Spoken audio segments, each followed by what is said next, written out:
morning, everybody, and welcome to the Landcast. Today, I've got Nathan Alberson with me. He's our VP. Hey, how's it going, Nathan? It's going fantastic, Brandon. How about yourself? Doing pretty well, and Jeremy's off in Georgia right now on vacation. Hey, but I'm also joined by Don Martin, and he is the chief of the Appraisal Unit of IDOT in Illinois. How's it going, Don? Hey, it's going great. Yeah, you're up in Chicago, right? 45 minutes or so southwest of the loop. I guess an important question to start us off then, White Sox or Cubs? Oh, Cubs. And you Yeah, can blame that on the Catholic Church. really. When I was an altar boy, every year the pastor used to take the altar boys to Wrigley Field, and that was how I began my affinity for the Cubs. Some say that was my punishment. So we're here to have a conversation about your career. You've had a long one there in Illinois. And to get us going, I've got a question for you. Do you have what's the strangest or most unexpected thing you've ever encountered while out inspecting a property? Well, there are so many of them. It's like, where do I begin? But yeah, I guess one of the things that I didn't really expect was being bitten by a Doberman inspecting a property. And I was surprised because the realtor walked ahead of me that was going to show me this property. And I figured, okay, always let the other person go first. Yeah. If there's danger, I'll be able to see how they handle it. And so she walked past the dog, and dog was fine. And then when I walked past the dog, next thing I knew, I was receiving a rather large bite into the muscle tissue. And it was about 3 years before that pain went away. So it was very unexpected. And so I think people are pretty much what I've expected them to be, but occasionally I've had threats along the way because they're not always happy to see me. Yeah, it really is kind of context dependent. I know my brother did a project down in Tennessee, and they would usually take a group depending on the place they were going to. They had some interesting stories, and including being met by a guy only wearing his underwear with a couple pistols tucked in. But so you've been in the industry for a while. When we try to explain what we do as a living, sometimes people don't even understand what it is. Like they don't understand what it means to be like a landman, to be in the land service industry. So how do you go about explaining what you do to people for a living? I try to keep it simple. And oftentimes they do not want a doctoral thesis type explanation. I reserve that for the classroom, or if I'm speaking at a conference and I know that my audience has the depth of understanding. But when I'm at a property, I will tell them very little, and sometimes the least said is the best said. So I don't really give them an explanation of what we do unless they ask. But very simple.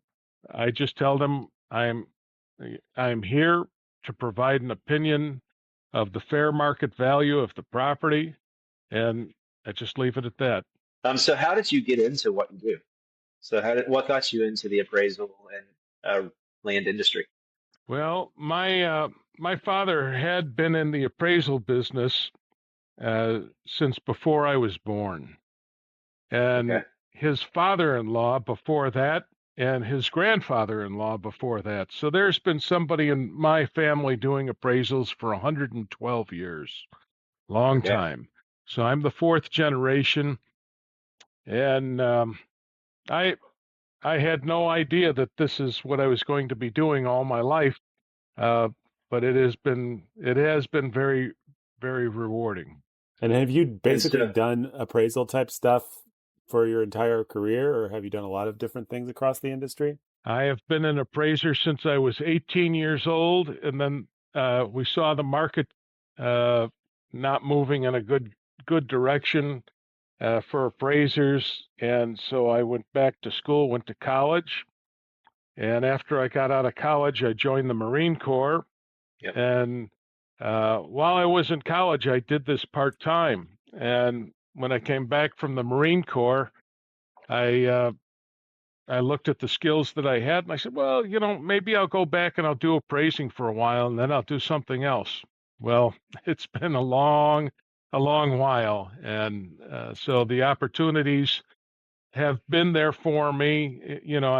Uh, I knew I wouldn't get rich doing this, but it has been reasonably stable most of the time. There have been some ups and downs. Yeah, and you've had success. I mean, you're the chief now of the appraisal unit for IDOT. And how long have you been with them? Well, I was a consultant for IDOT going back about 20 years, and I was actually asked by some of my students if I would become a consultant for IDOT. I said sure, and so that began me on my journey to IDOT. And then several years ago, there was a position opening up for the chief appraiser, and two of my former students that were working for IDOT told me that I should apply, and I said, I'm probably really getting too old to be considered for this, and they said, no, you need to apply, and so I took their advice, and here I am. Not to date you too much, but how many years total does that put you in the industry, if you don't mind me asking? Well, in the appraisal industry, it's I begin my 50th year on August 3rd at 8:45 a.m. And you had it down. Yeah, well, I do, because I started on a savings and loan staff, and that was how I got my start in the appraisal business. And then I started in the right-of-way work 20 some years ago.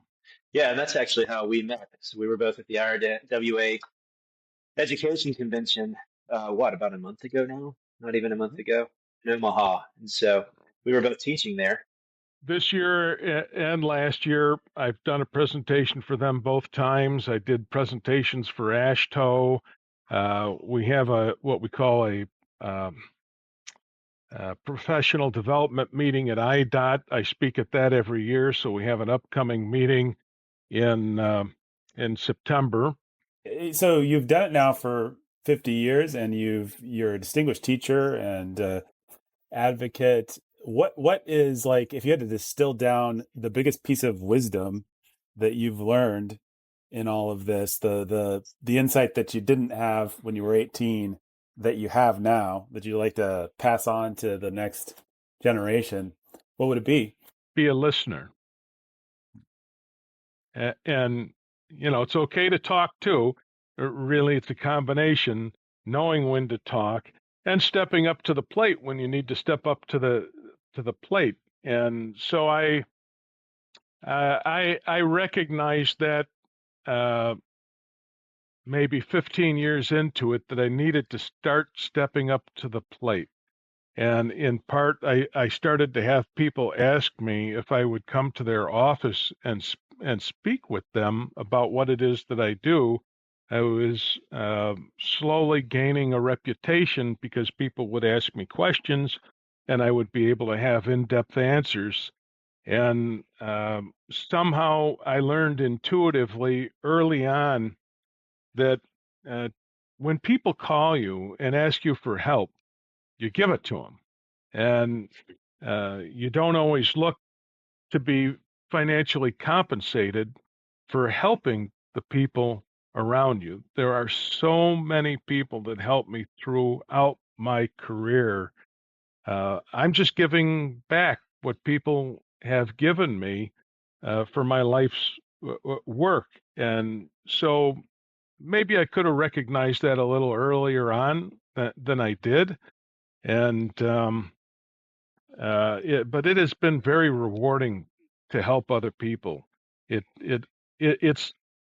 kind of like a karma. You do everything you can to help people advance their careers or just better understand what it is that you're doing, and it's going to come back, and it's going to help you in ways that you couldn't possibly understand.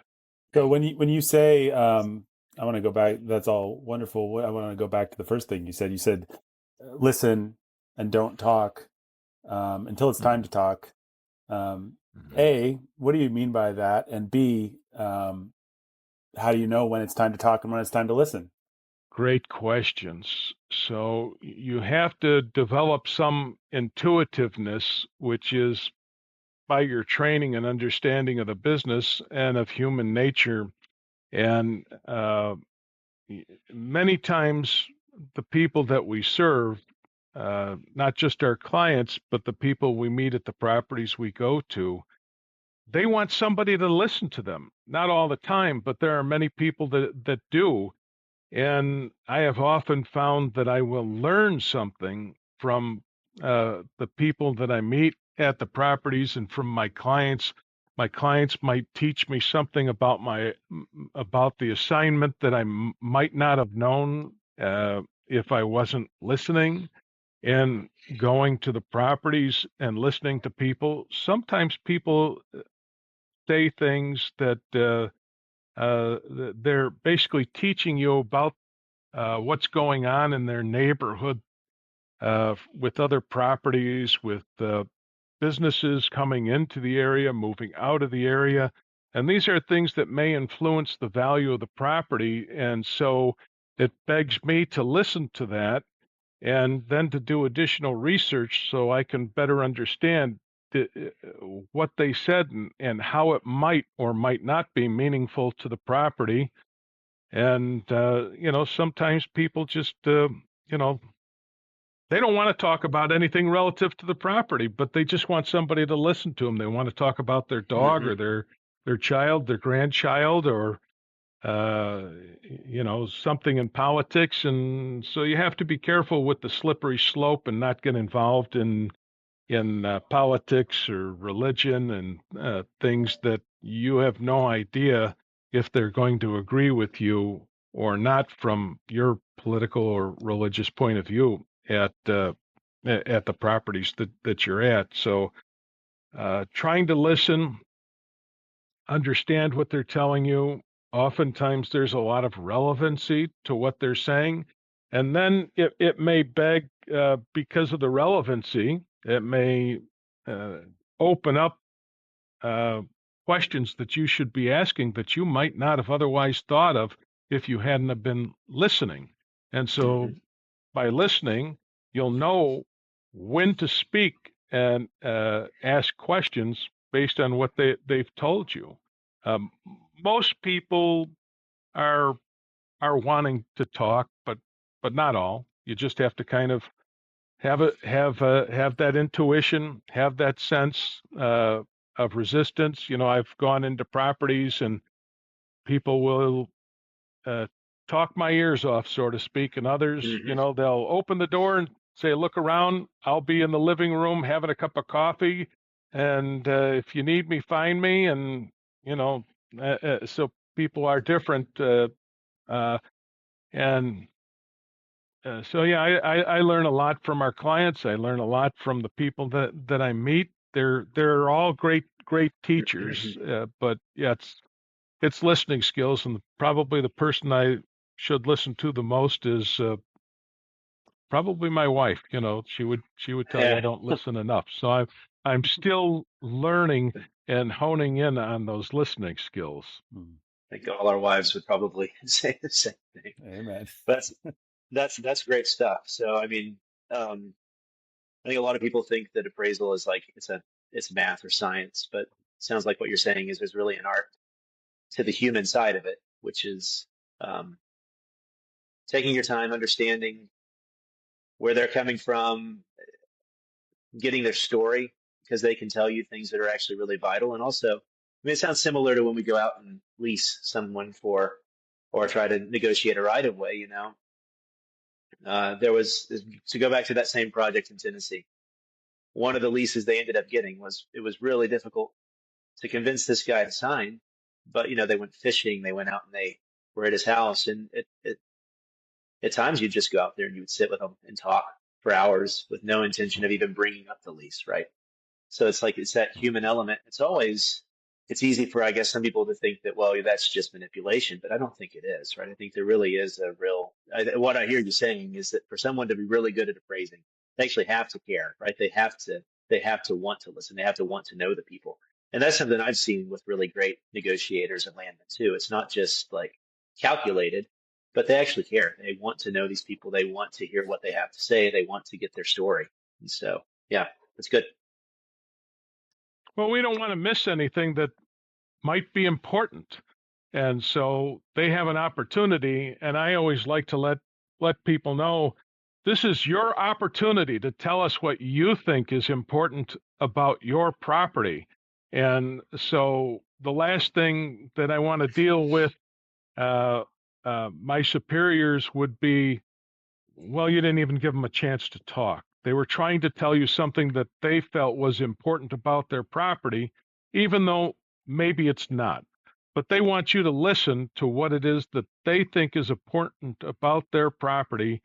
And so oftentimes there may be some limited relevancy or a lot, but then you can address it within your appraisal report as to what it is, so that when these people maybe they're going to see your appraisal report and they might be looking at it. Well, gee, did the appraiser, did they address this?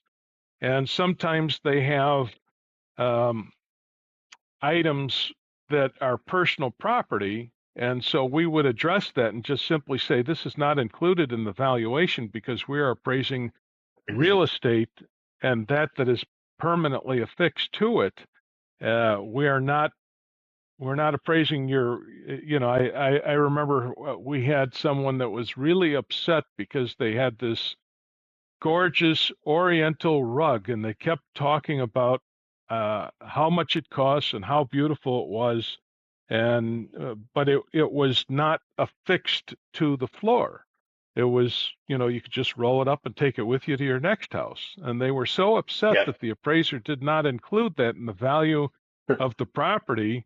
We had to explain to them over and over again. And of course, they just did not want to listen. But maybe it could have been a little more allayed if the appraiser in that case had addressed it within their appraisal report, because the property owner had brought that up multiple times during the property visit to the appraiser that was involved in that.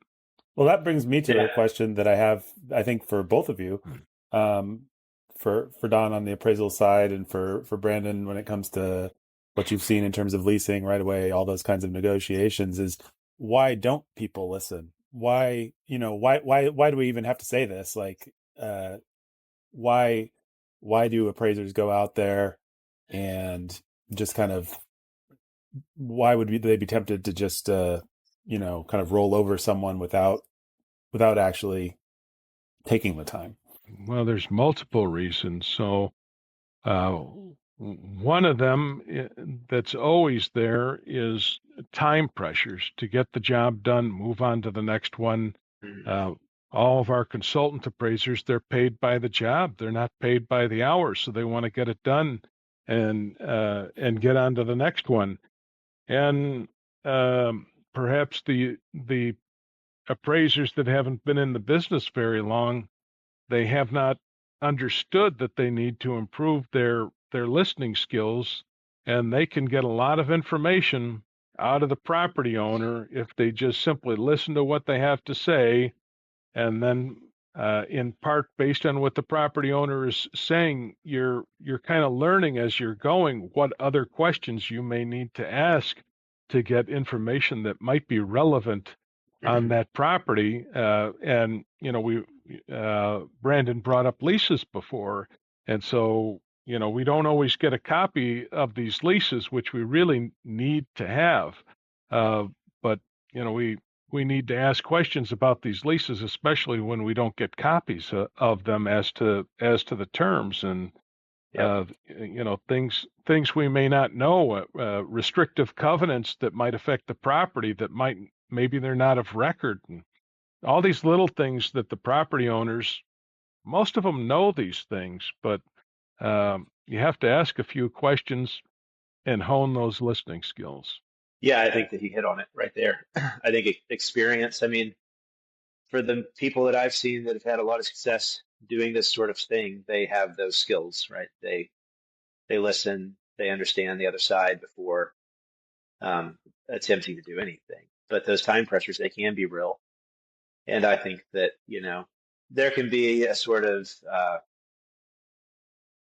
mean, if you have a fear of talking to people, then this isn't quite the industry for you. But if there's so back in Texas, the Barnett Shale boom that happened, everybody was trying to be a landman. And those that succeeded had this set of skills. Those that didn't were the ones that would just go and like, this is the lease, this is, and just have either a fear of negotiation or just a hard line nosed stance that just didn't work. So, well, I was really attracted to actually going out and meeting people. When I first started in the appraisal business, I was 18 years old in the savings and loan business, and I was a teller, and the chief appraiser of that savings and loan came up to my teller window, and he said, "How would you like to be an appraiser?" And I knew some stuff about it because my father was an appraiser, and my great grandfather, and but I never really paid attention to what my father did at that age. I was 18 years old doing things 18-year-olds do, more interested in fast cars and what trouble I could get into on a Friday night. But so the chief appraiser, I asked him, I said, "Well, tell me, what does it entail?" He said, "Well, you'll get out of the office and you'll get to meet people." And I said, "Wait, hold it, back up a little bit, and say that again." He says, "Well, you get out of the office." I said, "Stop there. That's all I need to know. Get out of the yeah, office." So it's that's what drove you. Yeah. that was the piece that I really liked at that time, that I could get out of the office and manage my own time and meet a lot of people, very diverse properties. No two properties are the same, and um, every property I look at, I'm learning something a little bit different, sometimes a lot different than any property I've seen before. What are some of the properties that really stuck out to you? Like any that are really memorable?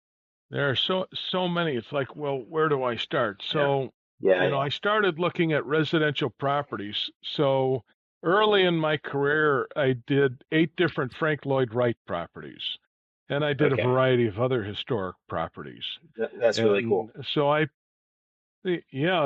kind of cut my teeth, so to speak, on doing quite a number of historic properties. It just seemed to be that the clients I was working for seemed to have quite a venue of those.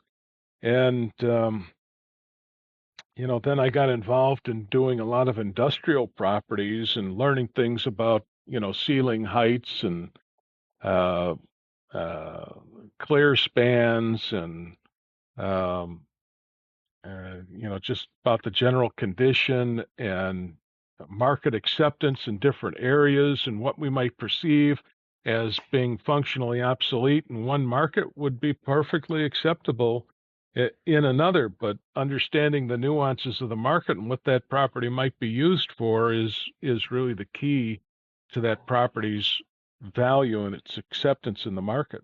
Have you seen the relationship between private property owners and kind of the government agencies, the way that people think about these things? Has that changed much in the last 50 years? So I don't think it's changed much, but people have a natural apprehension. There was a famous quote, I think it was Ronald Reagan that said this at one of his speeches, is "Hi, I'm here from the government and I'm here to help you." That those were the most fearsome words in the English language, he said. Hmm. And so, we try to allay those concerns as best we can. But I think people are always fearful of government, which, brings up the Fifth and 14th Amendments to the U.S. Constitution.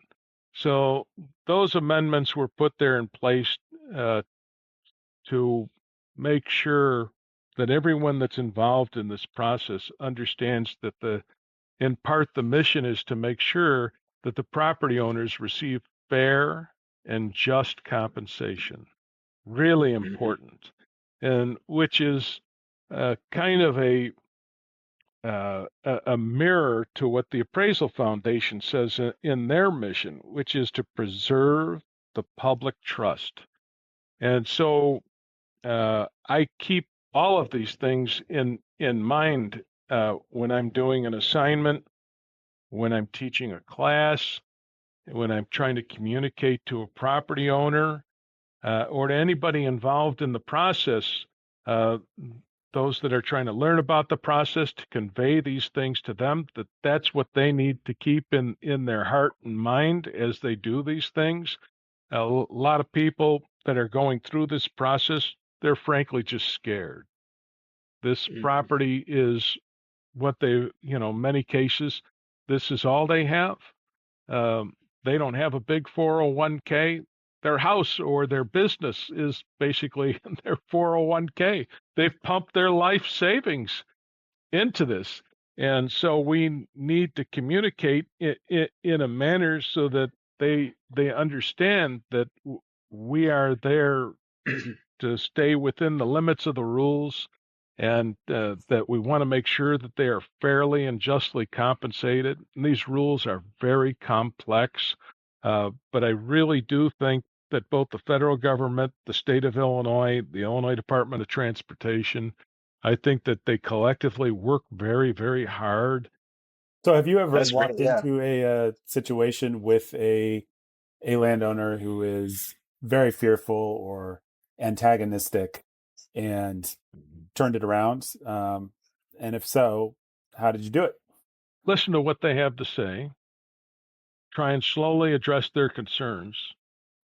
And sometimes they've just made up their mind that it's not going to be a good outcome. And so it may be a situation where you have to have someone else assist in addressing their concerns. And it might be between their attorney and one of our attorneys through IDOT. And, we want everybody to be happy, but that is an unrealistic goal. But to listen to what they have to say and to address the concerns is a major step in trying to get there. You can't make all the people happy all the time, but that should be your goal, to make them all happy all the time. That doesn't mean you're going to give anything away. And certainly beyond the appraisal aspect, that's up for our negotiators to work on.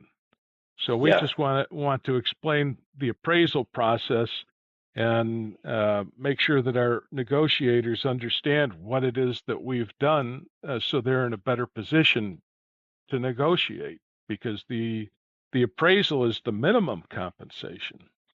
Doesn't mean that there won't be a negotiation to consider something different, but that's beyond what we do. We're not asked to get involved in the negotiation procedure, and it really would be a conflict of interest if we did.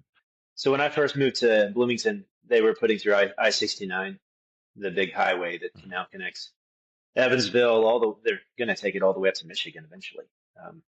But one of the fears at that time, anytime the Indiana Department of Transportation came up, it was the fear of eminent domain, right? It's like this eminent domain, that's what they're going to do if you don't agree.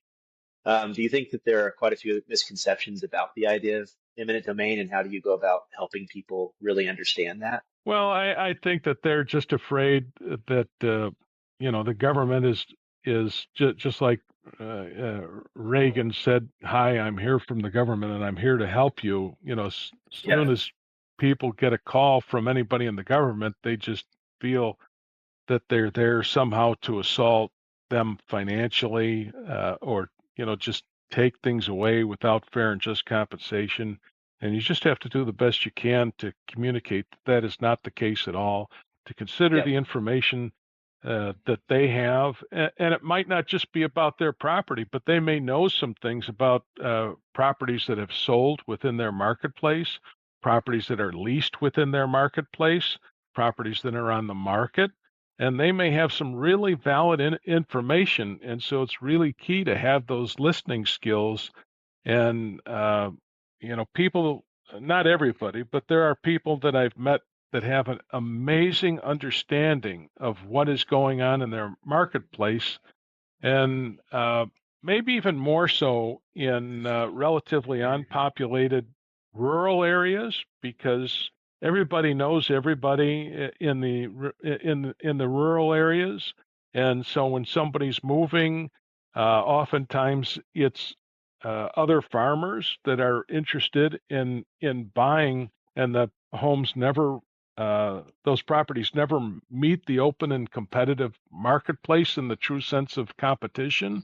And properties sell by word of mouth. And so finding out these little idiosyncrasies, and it may be that they're relatives, and so these transactions might not meet the test of uh, being out there in the competitive marketplace, and maybe they sold for something more or less uh, because they haven't had uh, an opportunity to be out there to have adequate exposure in the marketplace.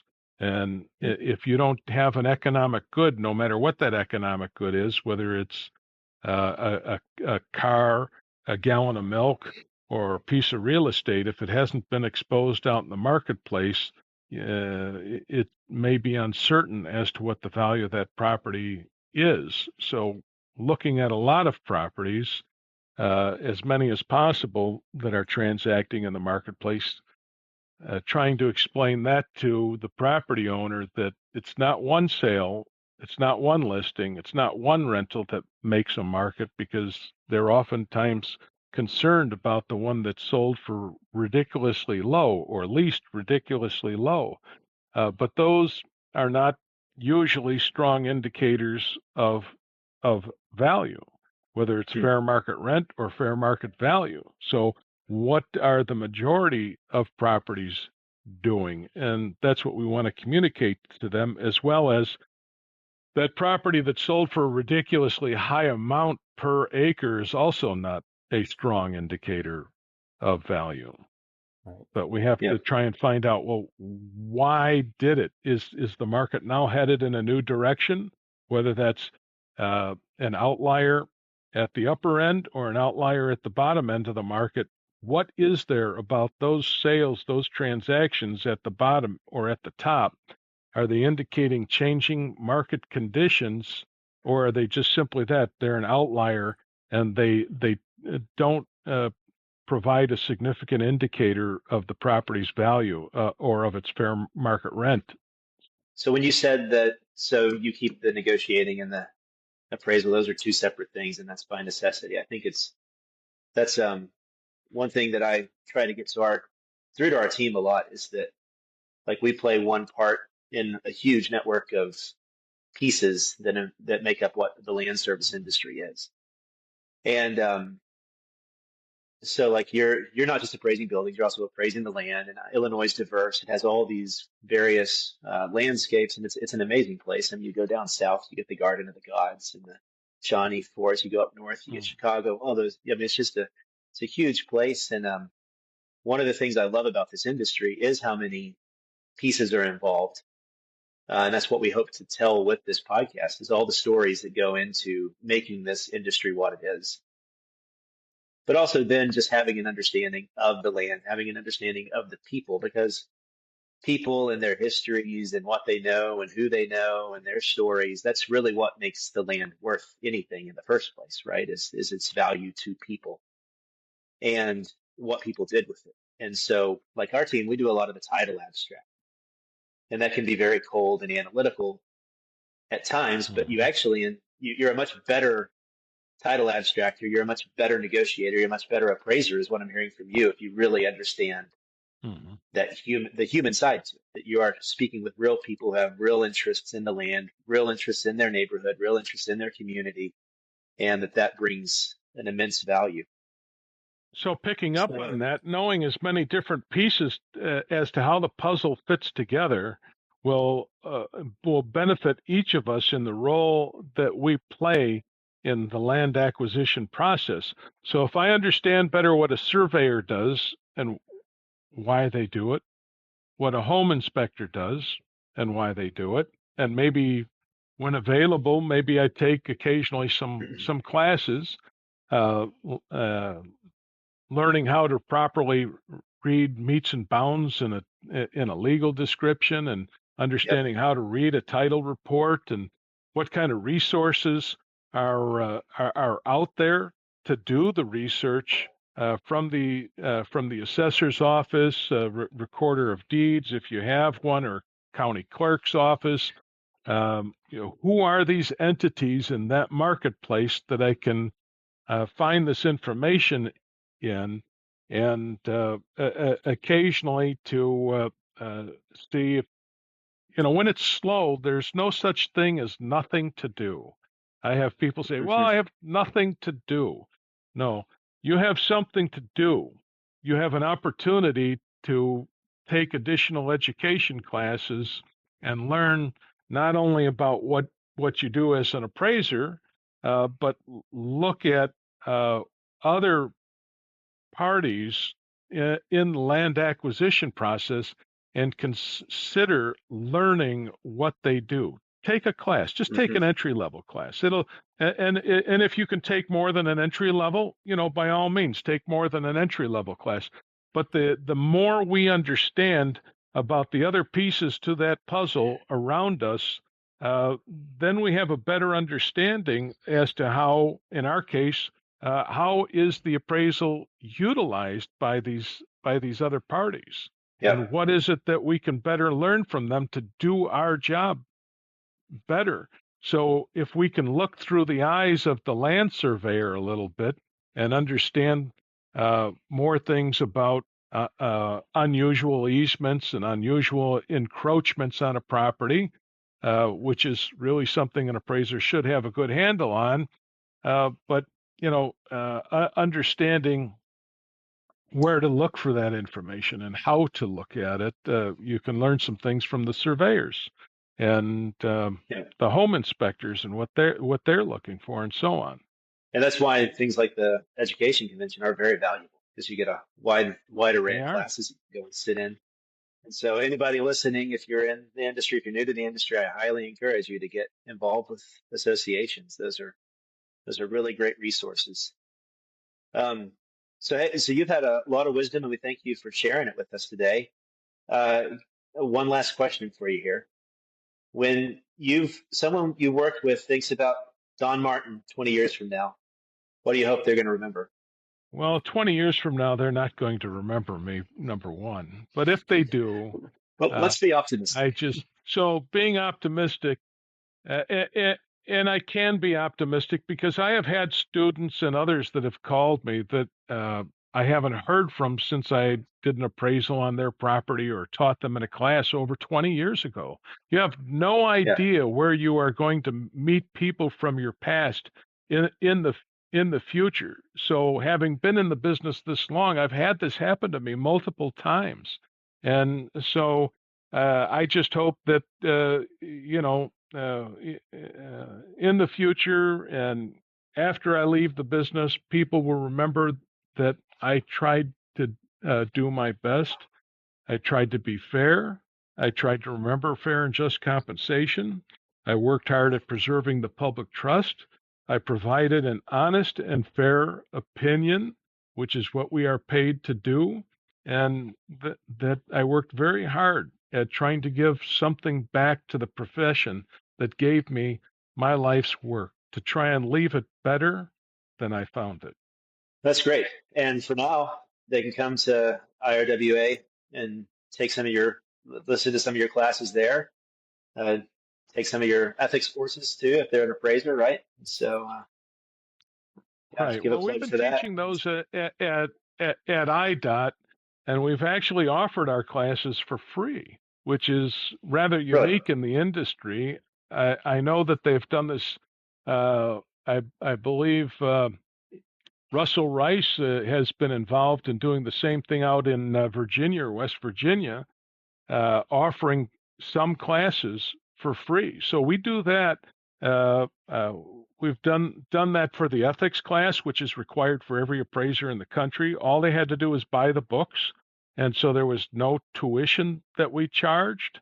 And I taught classes recently on income property valuation techniques. I wrote the class, I licensed the class with our regulatory body, and then I taught the class. And a class on appraisal issues and waivers, I wrote that, licensed it, taught it. And the reason why I licensed these classes is so that our appraisers would come and take it. The classes were offered for free. They need continuing education.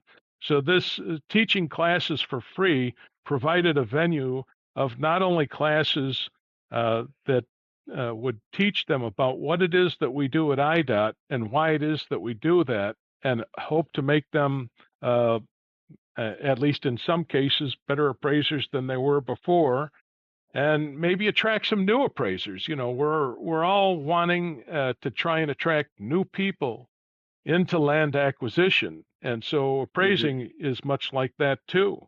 And so that has a lot to do with why we offered these classes for free, and for the appraiser to get free CE, because they have to get CE to maintain their license anyhow.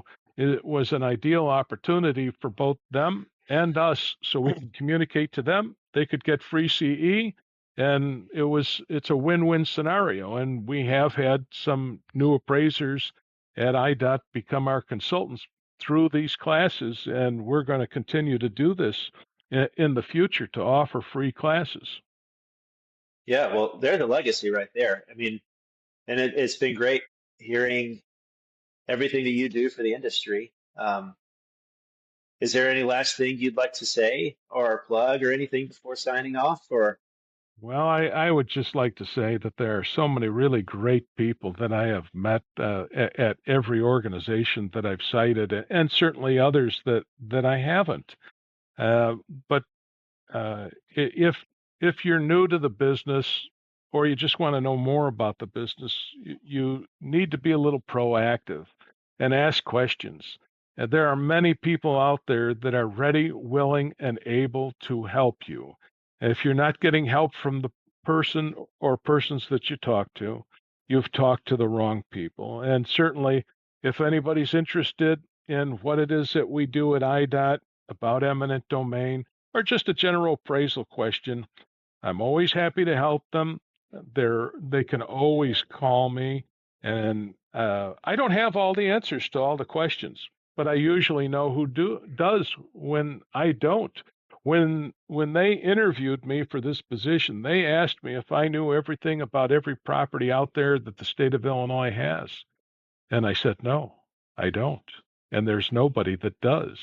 And if anybody claims that they do, don't walk away. Run. It's been fun talking. Great getting to know all that you've done, like I said, for the industry.